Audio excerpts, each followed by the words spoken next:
No, and then the last thing I want to talk about is a little bit tactically today, and tactically and what you guys are going through on the boat as drivers in this shifty condition, because it's really hard. So we're going to start with Bill and tactics and what you guys talked about before the start, because it obviously changes, but then go into driving.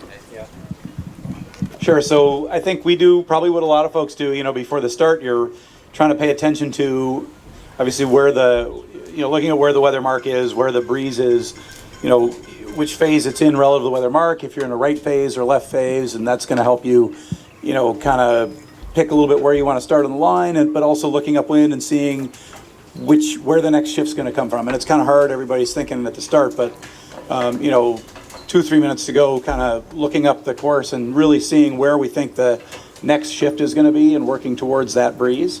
So I think that's something that we all work towards, but in practice it's sometimes hard to do because you're so focused on the minutia of maneuvering your boat and stuff. And so it's great having someone on the boat who's really focused on doing that, or in our case a couple people who are really looking for breeze and doing that, and not three of us kind of pay attention to the boats and maneuvering, and the other two we try to have them focused on looking for breeze and figuring out what's going to happen after the start. And that helps us, I think, figure out a little bit more what we want to try to do.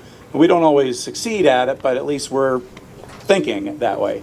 But I think, here it's pretty shifty. So, and a lot of places where you sail, the shifts aren't as big, or, they're more consistent, back and forth. Here it's a little more of a small lake stuff. It's a little bit more random. So you got to be kind of, really careful, I think, not getting too far stuck out into a corner, and really being able to stay on the lifted tack. Sometimes scarily long, sometimes, but most of the time it's going to come back a little bit, and really gauging that stuff. I mean, it's tough, I think, these conditions when it's that puffy and that shifty.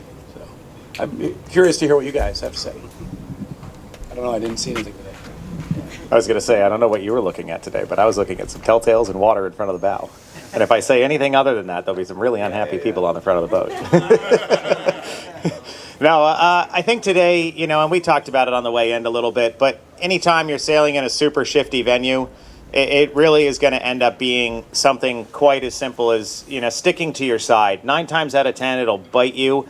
If you look at the other side, say they're way lifted, they're going fast, we have to get there, and you leave your side and you try to race this, it's already passed. It's gone. It's happened. It's long ago. And so I think the thing is that, here, and especially any sort of lake shifty venue that you're going to be on, it's going to be choosing a side, sticking to your side. And if your side pays off, yes, you're leading the race. But if you stick to your side and your side doesn't pay off, and you win your side, you're still able to come around in the top 3, 4, 5 boats, no matter how bad it really is, as opposed to being in the middle where you're on neither edge, or worst case, leaving your side and, trying to get to the other side, because when it finally fills on your side, you're going to be kicking yourself because now you're behind both, as opposed to just behind one because you were doing well on your side. So I think that's the stuff that we talked about. It was pretty similar for upwind and downwind, and we just started to focus on that. That was our big focus of the day. So, but I didn't see any of that. To be clear. Never allowed to look. So, Jay Miles was doing tactics for us today. Jay hasn't sailed in 7 years, and he's awesome. It's like it never stopped. It was amazing. But one of the biggest things we talk about in the start was pretty much where's the first pressure line, because they're all moving down so quickly. So that's what we want to be in first. And then as soon as that pressure comes, we want to be in phase the rest of the beat, right? So no matter how much Travis is complaining on the helm that we're not doing the right thing, Jay's plan is to be in phase, which is the right plan. So every time that was pretty much the goal in the first 3-4 minutes of the race was, did we get to the pressure, and now are we on the lifted tack?